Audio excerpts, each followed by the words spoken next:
Hey y'all, it's Sharla from the Hartzell Homestead here with you on the Creative Retreat Kids YouTube channel. I'm going to be finishing up my study in Perpetually Enough, this month's release, and as the pattern of the last few months, I'm going to be doing a little bit of reflection in my vintage junk journal. Now, you may have been following along each month and noticed that it looks different as I've been working in this journal. It's an old book that I am converting into a junk journal for reflection questions for each of the kids. It's getting really thick and chunky, and it's starting to compromise the structure of the book. And so I had to give it a little reinforcement. So I did that by prettying up the cover and giving it something to hold it together.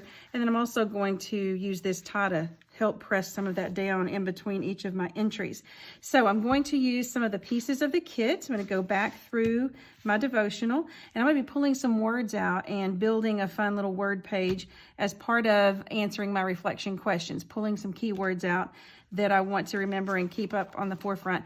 I used some of the Faithfilled digitals from this month's release to create some pages. Just with it being a digital, I can take it into an editing software such as Photoshop or Procreate or anything else you might be more familiar with. And since it's for personal use, I pull a little piece and then I enlarge it so that I can have a larger piece of ephemera to work with. And I'm actually going to use it as a full page. And so I just created my own little custom color of scrapbook paper by pulling this color so I can have a matchy. And then I'm going to build on these. Since it's getting a little chunkier than it has been in this book, it's harder for me to work with as I open it up over to the left side. So I've decided to work on these pages outside of my book, and then I'll affix them in when I finish up. So let's get started. Okay, now since Danielle's beautiful artwork is the main feature of this journaling card that I've turned into a now journal page, I just want to enhance it with some vintage touches to kind of help it to tie in with the theme of the book that I've got going on here. I'm actually just using a little bit of a gold ink pad to blend around the edges. I know it's a little bit hard to see on camera, but it gives the edges of the page a little bit of a glisten. Now I'm also bringing in a stencil from a previous kit from Higher Ways to add a little hint of a garden lattice. I'm just going to spot it all over, and I don't go edge to edge. I don't want the full square of the diamonds from the stencil. I just want to blend kind of in the middle so I get it to fade out of some of the diamond shapes and I don't get all of them completely four-sided diamonds. So this stencil actually has sold out. I double-checked the shop before I put this in here, but there is a margin sprinkle stencil set in the shop that does include a fun diamond shape, and you would get the same effect.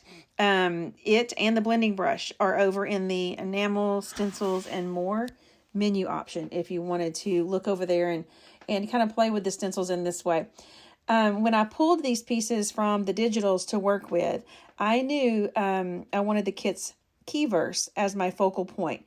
John 1:29 reads, "Behold the Lamb of God who takes away the sin of the world." And I love how Danielle created an image of a cross with her fonts and lettering here. So I'm leaving that as a feature on the left side. And then I'm going to play with some words and build kind of a replica of a crossword puzzle as I pull keywords from the kit in reflection to some of the answers that I have for the journaling questions. This study has so many wonderful words that lend well to extra word study, and I brainstormed a list of several that I wanted to include and build my puzzle from. Now, they don't all fit, but that's okay. I can still, at a glance, when I'm going back through my book, see what I learned from this devotional by the words that I did pull out. Answering questions like these reflection questions don't always have to be written out in sentence format or paragraph format. Sometimes it's fun just to create a piece of art with the answers. And so that's what I did here. As I was creating it, I thought, oh, this will be a fun tool to use as a word map and pull arrows from each of these words that are in this crossword puzzle shape. So I could like make a note out to the side or a definition or something like that. But then when I finished it, I liked the simplicity of the page, and so I left it. Now that's an idea that I'll probably put in my mind for later, but I did leave it without those extra notes on the main page.